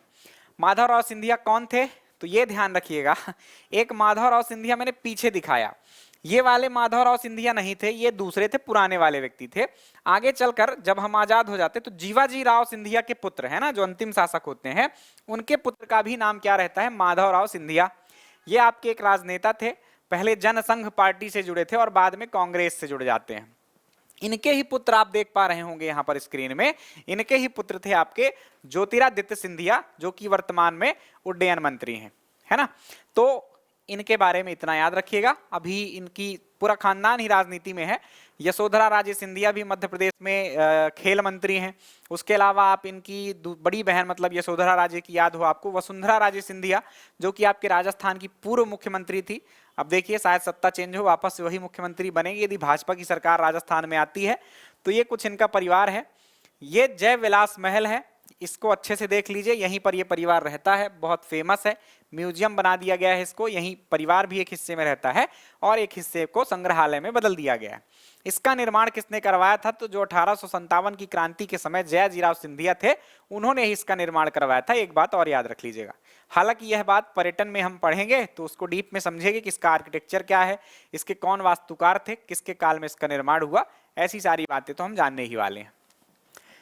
चलो तो अब हम चलते हैं एक अन्य रियासत पर। मैप में मैंने आपको दिखाया था मालवा वाले क्षेत्र में क्या कुछ हो रहा था या कि मध्य भारत के पठार में क्या कुछ हुआ। अब हम आ रहे हैं बीच में कुछ कहीं स्थिति में जहां पर भोपाल रियासत हुआ करती थी। बहुत बड़ा नहीं था भोपाल स्टेट, छोटा ही था। आप वर्तमान के कौन से क्षेत्र देख सकते हैं, तो जो रायसेन जिला आपको दिखाई दे, सीहोर जिला आपको दिखाई दे जाए और भोपाल जिला जो आपको दिखाई दे जाए, वही क्षेत्र इनका शासन क्षेत्र हुआ करता था। काल कौन सा है, तो 1724 ईस्वी से इनका शासन काल चालू हो जाता है और 1949 तक, जब तक ये भारत संघ में शामिल नहीं होते तब तक आप इनका ड्यूरेशन याद रख सकते हैं। कहां क्षेत्र था, तो भोपाल तो इनका केंद्र ही था, उसके आसपास के क्षेत्र यानी कि सीहोर, आष्टा, खिलचीपुर, गुन्नौरगढ़ रायसेन में आता है ना, देवीपुरा, इसके अलावा नरसिंहगढ़। तो आज जो आप जिले देख रहे हैं आसपास, राजगढ़, रायसेन, सीहोर, वो उस टाइम पर अलग स्थितियां थी और भोपाल स्टेट हुआ करता था जिसके अंतर्गत छोटी छोटी रियासतें हुआ करती थी। जैसे कि ये लिखा हुआ है, सीहोर है, आष्टा है, खिलचीपुर है, गुन्नौरगढ़ है, देवीपुरा है और नरसिंहगढ़ एक रियासत थी, उसको भी याद रखिएगा। स्वतंत्रता संग्राम आंदोलन जब हम पढ़ेंगे तो कुंवर चैन सिंह जी जो थे वो नरसिंहगढ़ रियासत के ही थे, जो भोपाल स्टेट के अंतर्गत आता था, है ना। तो वहां समझेंगे उस बात को। आइए शुरू करते हैं। इनकी भी पृष्ठभूमि थोड़ा सा देखना होगा हमको। मैं हालांकि बता चुका हूं, यदि आप मुझसे निरंतर जुड़े हैं तो आपके कोई डाउट रह ही नहीं जाएंगे, इतना याद रखिएगा। तो क्या हुआ 1700 इसी काल में 1720-22 के आसपास क्या होता है, आपको मैंने पीछे जब गोंड वंश पढ़ाया था तो उसमें उनकी कुछ बातें बताई थी कि गोंडों के अधीन बहुत सारे गढ़ हुआ करते थे। उन गढ़ों में से एक गढ़ था इनका गुन्नौरगढ़। तो उन गढ़ों में क्या है, इनके ही जो वंश के लोग थे, गोंड शासक तो कुछ एक क्रमबद्ध रूप से चलते हैं, पर रानी दुर्गावती के बाद, मधुकर शाह के बाद वो सब छिन्न भिन्न हो जाते हैं, अलग अलग परिवार भाई बंधु रहते हैं, एक आध गढ़ सबके अधीन हो जाते हैं और उनमें उनका शासन चलता है। तो इस काल तक आते आते गुन्नौरगढ़ जो गढ़ हुआ करता था गोंडों के अधीन, उसमें एक शासक निजाम शाह शासन किया करते थे। कौन किया करते थे, ये नाम नोट कर लेना क्योंकि करंट अफेयर के दृष्टिकोण से भी पूछा जा सकता है। निजाम शाह यहाँ के शासक थे और इनकी धर्मपत्नी थी कमलापति। इनका नाम आपने निश्चित ही सुना होगा, कमलापति रेलवे स्टेशन अभी अभी बनाया गया है। तो निजाम शाह की पत्नी थी कमलापति और निजाम शाह के भाइयों ने क्या कर दिया, इनको जहर दे दिया और राज्य हड़प लिया। इस जो गुन्नौरगढ़ था इसके अंतर्गत ही भोपाल का क्षेत्र आया करता था, मतलब भोपाल का क्षेत्र गुन्नौरगढ़ रियासत के अंतर्गत ही आया करता था। तो कुछ भोपाल में भी इन्होंने निर्माण कार्य करवा रखे थे, जैसे कि कमलापति का महल कभी पूछा जाए तो वो भोपाल में ही है। तो कमलापति वहां तरफ चली जाती है और उनकी मुलाकात होती है एक व्यक्ति से, दोस्त मोहम्मद खान से। किससे होती है, दोस्त मोहम्मद खान से, जो कि एक सरदार थे, मतलब इनके पास एक सेना हुआ करती थी, जो भी व्यक्ति इनको पैसा देगा उसके लिए ये लड़ते थे। तो दोस्त मोहम्मद खान ने क्या किया, इनसे चर्चा की, बात की और इन्होंने अपनी स्थिति बताई कि मेरे परिवार वालों से ऐसा हुआ, मुझे बदला लेना है। कुछ बहुत सारी मुद्राओं की बात हुई, कितना आप पैसा दे दीजिए, मैं इनको सबको समाप्त कर देता हूं। बदला लेना ही था कमलापति को। उन्होंने उस पैसे की कही कि हाँ देंगे आपको, और क्या किया, जो निजाम शाह के हत्यारे थे उनको मरवा दिया और राज्य वापस प्राप्त कर लिया। राज्य वापस प्राप्त करने के बाद अब इनके पास पैसा देने को था नहीं, इतनी बड़ी सेना थी और जो बात हुई थी वो पैसा नहीं था इनके पास इनको देने के लिए, क्योंकि राजकोष भी कहीं ना कहीं वो सब छिन्न भिन्न हो गया था।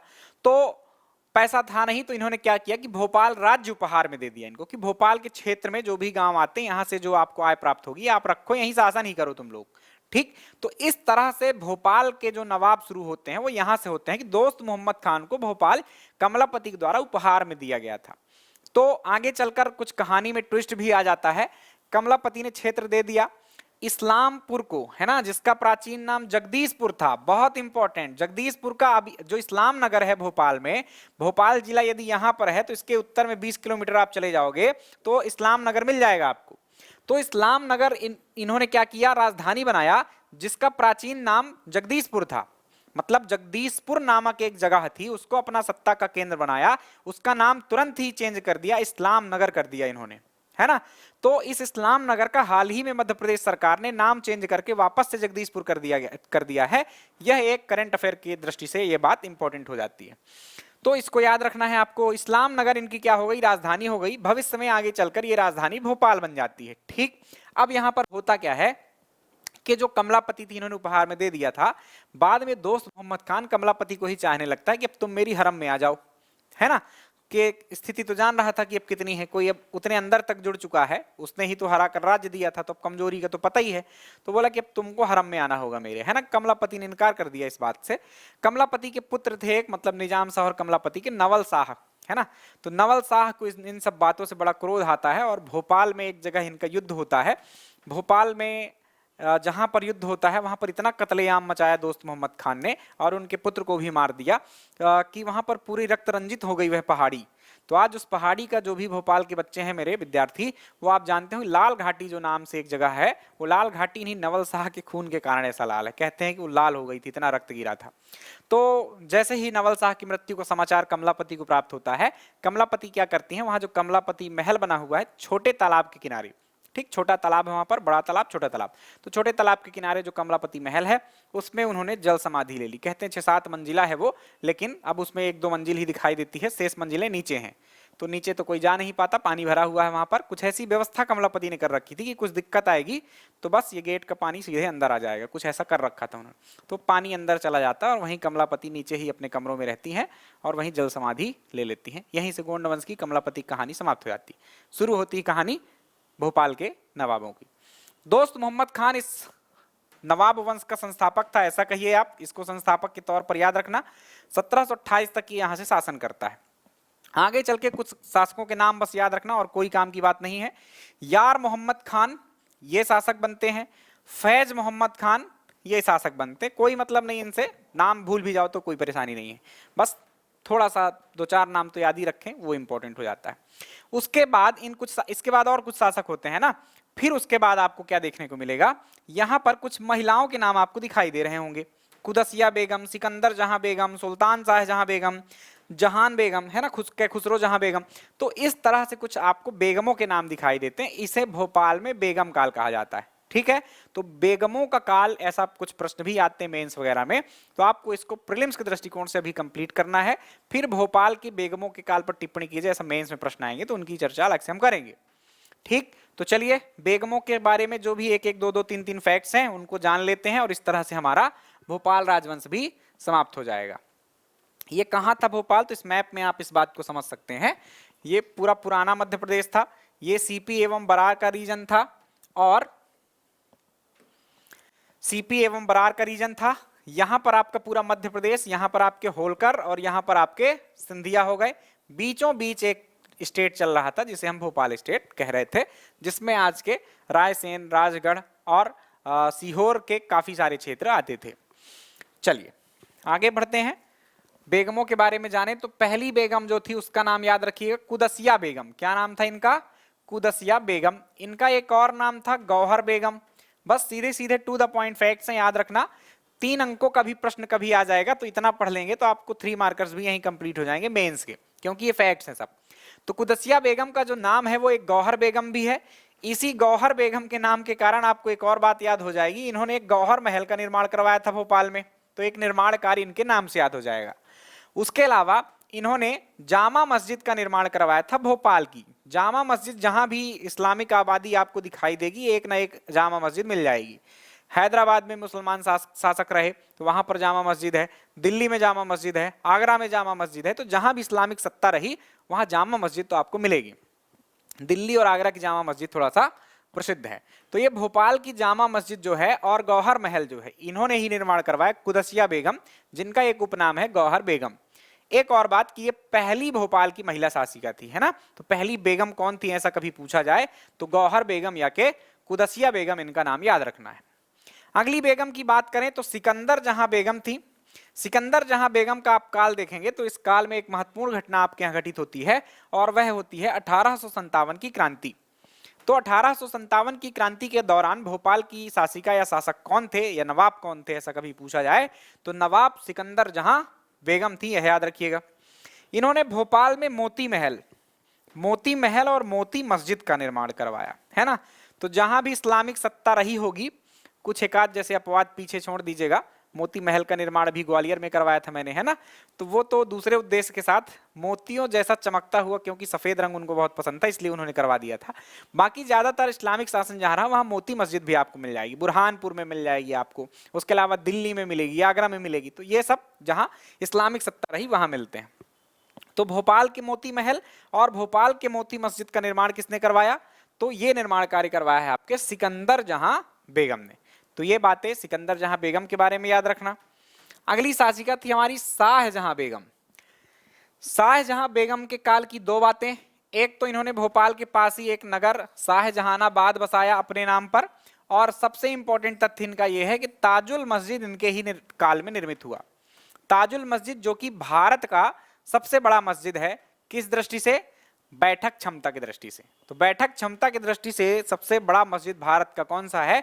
वह ताजुल मस्जिद है, यह याद रखिएगा। ठीक, तो इन्होंने ही 1877 में निर्माण कार्य प्रारंभ करवाया था। हालांकि वो कंप्लीट 1970-80 के दशक में हुआ, जब वहां की आबादी ने मांग शुरू की कि इसको पूरा कराया जाए, तो मध्य प्रदेश शासन ने उसका निर्माण फिर करवाया है। अगली और अंतिम जो बेगम थी, है ना, बेगम के रूप में अंतिम यही थी, ये याद रखिएगा। आगे एक और शासक मिलेंगे हमें। के खुसरो जहां बेगम 1901 से 1926 तक इनका टाइम ड्यूरेशन है, यह याद रखिएगा।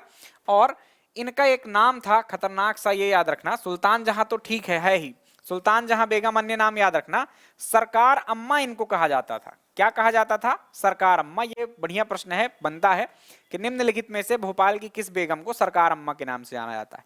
तो के खुसरो जहां बेगम को कहा जाता है, यह याद रखिएगा। शौकत महल, भोपाल में बहुत सारे महल हैं, ये सब ने बहुत अच्छा काम किया। इतना तो भोपाल राजधानी बनने का मुख्य कारण तो था ही यही कि वहां पर बहुत सारी इमारतें थी।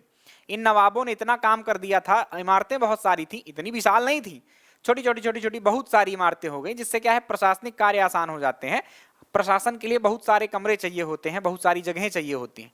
तो भोपाल को राजधानी बनाना ही क्यों था? क्योंकि इतनी सारी यहाँ इमारतें थी, दूसरे जगहों की तुलना में तो बहुत ज्यादा थी। क्योंकि इमारतें तो कहीं ना कहीं ऐतिहासिक रूप से इंदौर भी महत्वपूर्ण था, तो वहां भी थी, आपके जबलपुर में भी थी, आपके और छत्तीसगढ़ के कुछ क्षेत्र थे वहां भी थी, लेकिन सबसे ज्यादा कहाँ थी? भोपाल में थी। तो उसको राजधानी बना दिया गया कि यहाँ इमारतें हैं, सरकार को ज्यादा खर्च नहीं करना पड़ेगा, क्योंकि गरीबी थी उस टाइम पे हमारे देश में, और हम घर बनवाते। तो शौकत महल जहां आज नगर निगम का कार्यालय है, वो बनवाया इन्होंने, और नूर उस सभा नाम का एक और महल बनवाया। अलीगढ़ मुस्लिम विश्वविद्यालय आपको पता है यूपी में है, इसकी प्रथम चांसलर भी यही रही। मुस्लिमों से रिलेटेड वो विश्वविद्यालय है, ये याद रखिएगा, उसकी चांसलर ये थी। तो ये सब बातें थी आपकी बेगमों के बारे में। दो दो तीन तीन फैक्ट्स हैं, और कहीं ना कहीं प्रश्न ये आ सकते हैं प्रीलिम्स में। मेंस में इनके बारे में और बातें हम बढ़ाएंगे, तब तक इंतजार कीजिए, धैर्य रखिए। ये कुछ बेगमें हैं, सब एक जैसी ही लगेंगी, तो इनको देखने की आवश्यकता नहीं है। आइए अंतिम शासक की बात कर लेते हैं, हमीदुल्ला खान की। अंतिम नवाब जो होते हैं वो हमीदुल्ला खान रहते हैं। क्या क्या इन्होंने किया? तो गोलमेज सम्मेलन, आधुनिक इतिहास की महत्वपूर्ण घटनाओं में आप देखेंगे 1930-31 के आसपास गोलमेज सम्मेलन होते हैं, ये ब्रिटेन में हुए होते हैं। वहां पर भारत से अलग अलग पार्टियों के क्या है प्रतिनिधि जा रहे होते हैं। तो मुस्लिमों के प्रतिनिधि के रूप में ये मुस्लिम लीग के सदस्य थे, है ना, एक पार्टी थी आपके देश में मुस्लिम लीग। तो मुस्लिम लीग के सदस्य के तौर पर या कि मुस्लिमों के पुरोधा के रूप में क्या पहुंचते हैं? ये ब्रिटेन पहुंचते हैं। तो ये बात आप याद रख सकते हैं कि गोलमेज सम्मेलन में मुस्लिमों की ओर से कौन से प्रतिनिधि गए? तो आपके Hamidullah Khan. Chamber of princess, इसके चांसलर रहे वो भी 2 बार। चैम्बर ऑफ प्रिंसेस क्या था? तो जब हम आजाद हो रहे थे अंतिम अवस्था में, तो वहां पर क्या हुआ कि अंग्रेजों ने क्या कह दिया था कि जो रियासतें हैं, मतलब रियासतों से हमारी सर्वोच्च सत्ता समाप्त होती है, जिसको भारत में मिलना हो भारत में मिलो, पाकिस्तान में मिलना हो पाकिस्तान में मिलो। तो अब जैसे आजकल व्यापारिक संगठन, किसानों के संगठन ऐसे खूब सारे होते हैं ना, उनके हितों की रक्षा करने वाले, तो उसी तरह थे प्रिंसली स्टेट्स जो थे उस टाइम पर, रजवाड़े जो थे, उनके हितों की रक्षा करने के लिए जो चैम्बर ऑफ प्रिंसेस बना हुआ था, इसके चांसलर रहे थे ये 2 बार। बड़ा जलवा था इनका। रजवाड़ों में तो था ही, जो बात कह देते थे तो सभी रजवाड़े मानते थे। उसके अलावा इनके संबंध मोहम्मद अली जिन्ना से बहुत जबरदस्त थे, इनके संबंध माउंट बेटन से बहुत जबरदस्त थे। तो बहुत सारे संबंध थे। एक्चुअली इनकी स्थिति थोड़ा सा गड़बड़ थी, बिल्कुल भारत के बीचों बीच में थे, नहीं तो ये कहीं ना कहीं स्वतंत्र हो जाते, इतना तय होता है ना, किनारे कहीं होते तो, पर नहीं हुए। 1949 में भारत संघ में इन्होंने अपने स्टेट का विलय कर दिया, बड़ी मुश्किल से विलय हुआ है ये भी। अब पहले तो चाह रहे थे कि हम स्वतंत्र ही रहें, पर न माउंट बेटन रेडी हुए इसके लिए, न भारत सरकार। पाकिस्तान तो ऐसा चाह ही रहा था कि चाहे हमसे मिल जाओ, चाहे बीच में स्वतंत्र रहो, भारत की दिक्कतों को पैदा करते रहो। तो पाकिस्तान में तो मिलना पॉसिबल नहीं था, स्वतंत्र रहना भी बीचों बीच पॉसिबल नहीं था। तो माउंटबेटन के समझाने पर, सरदार पटेल की कार्यवाहियों पर, जनता के आंदोलन पर क्या हुआ, फिर इन्होंने अपना जो राज्य था भोपाल स्टेट उसको भारत संघ में मिलाया आपके 1949 में। ठीक, तो ये बात भी याद रखना है। इनकी अब कुछ आज की स्थिति से समझे, जैसे कि आज आपने देखा कि भाई ऊषा राजे सिंधिया, यशोधरा राजे सिंधिया, वसुंधरा राजे सिंधिया, है ना, ये पुत्र थे जीवाजी राव के, है ना। तो माधवराव सिंधिया, माधवराव के पुत्र ज्योतिरादित्य सिंधिया। तो उसी तरह से इनको देखें, एक विवाद बड़ा चलता रहता है कि बहुत सारी भूमि भोपाल के आसपास सैफ अली खान साहब की है, एक अभिनेता है, तो वो कैसे यहाँ पर विवाद आ जाता है। इनकी कुछ बेटियां थी, पुत्र थे नहीं। इनकी बड़ी बेटी थी आबिदा, आबिदा सुल्तान इनकी बड़ी बेटी थी, जिनको क्या होना था, अगला उत्तराधिकारी बनना था इस साम्राज्य का, ये कि अंगली बेगम बनना था। लेकिन आबिदा हुसैन चली जाती पाकिस्तान, आजादी के बाद की बात है, पाकिस्तान गई, यहां से उनकी नवाबी समाप्त। इनकी दूसरी बेटी जो थी उनका नाम था साजिदा सुल्तान। तो साजिदा सुल्तान की शादी होती है आपके पटौदी खानदान में, ये हरियाणा के आसपास की एक रियासत है, इफ्तियार अली खान से। ये बहुत महान क्रिकेटर भी रहे हैं, इसलिए याद रखना इनको, इफ्तियार अली खान से। इफ्तियार अली खान पटौदी के पुत्र हुए मंसूर अली खान पटौदी, और उनका विवाह होता है शर्मिला टैगोर से, जो कि भारतीय एक्ट्रेस रही हैं। तो मंसूर अली खान पटौदी और शर्मिला टैगोर। अब क्योंकि देखो साजिदा सुल्तान यहाँ की नवाब बनी एक प्रकार से, तो साजिदा सुल्तान की सारी संपत्ति हो गई, उत्तराधिकारी हो गई। अब साजिदा सुल्तान के जो पुत्र हुए वो कौन थे, मंसूर अली खान पटौदी, और उनकी बहू जो हुई शर्मिला टैगोर, उनसे पुत्र पैदा हुए सैफ अली खान। तो इस प्रकार से जो भोपाल की संपत्ति है, लगभग 5,000 करोड़ की संपत्ति जो आपकी है भोपाल और उसके आसपास के रायसेन और सीहोर वगैरह में, उस पर दावा ठोकते हैं कौन, आपके सैफ अली खान साहब। तो सरकार क्यों नहीं दे रही है, बिल्कुल देना चाहिए था। लेकिन मजे की बात यह है, सरकार ने एक अधिनियम पारित कर रखा है, दुश्मन देश में जो चले गए हैं, दुश्मन देशों में, है ना, जो लोग चले गए हैं और उनकी यहाँ भारत में संपत्ति है, तो अब उनकी संपत्ति यहाँ नहीं मिलेगी। जैसे कि मोहम्मद अली जिन्ना का घर वर था यहाँ पर बंबई वगैरह में, तो अब वो घर भारत सरकार का हो गया। मोहम्मद अली जिन्ना के वंशज जो है उस पर कब्जा नहीं कर सकते, ना उसको बेच पाएंगे ना कुछ। तो क्योंकि सरकार ये मानती है कि भाई आपकी जो सबसे बड़ी बेटी थी, जो वास्तव में उत्तराधिकारी थी इस संपत्ति की, आबिदा हुसैन, वो तो पाकिस्तान चली गई, और पाकिस्तान जाने के बाद क्या होगा भाई, वो दुश्मन देश में चली गई, तो दुश्मन देश के लोगों को हमें संपत्ति तो देना नहीं है। तो सैफ अली खान की संपत्ति भारत सरकार के अधीन होने वाली है। ये कोर्ट में अभी चल रहा है केस, तो धैर्य रखिए क्या होता है। इस तरह से हमारा जो है आधुनिक इतिहास के जो प्रमुख राजवंश थे वो समाप्त हो जाते हैं प्यारे बच्चों। हमने अभी होलकर, सिंधिया और भोपाल रियासतें पढ़ी है। अगली क्लास में हम पढ़ेंगे मध्य प्रदेश में जो स्वतंत्रता आंदोलन है उसको। तो अभी के लिए समय देने के लिए आपका धन्यवाद। बढ़िया से पढ़िए, ऑब्जेक्टिव टाइप खूब क्वेश्चन लगाइए और अच्छे से सिलेक्शन प्राप्त कीजिए, और किसी बड़े पद पर सेलेक्ट होकर फिर मुझसे मिलिए। मिलते हैं नेक्स्ट क्लास पर। Bye bye, take care.